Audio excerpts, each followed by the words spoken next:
Are you looking for an easy way to screenshot parts of your computer screen? Windows Snipping Tool is just the tool you need. The Snipping Tool allows you to quickly take snapshots of words or images from your computer screen. Let's see it in action. Opening the Snipping Tool is easy. Simply press the Windows key, the Shift key, and the S key. Once you do this, you will see 4 options on the Snipping Tool taskbar. Rectangular snip allows you to drag the cursor around an object to form a rectangle. Freeform snip lets you draw a freeform shape around an object, giving you the freedom to select what's included in your snip.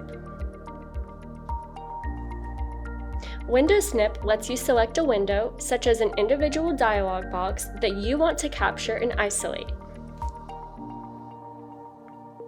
Finally, full screen snip takes a capture of your entire computer screen, leaving nothing out.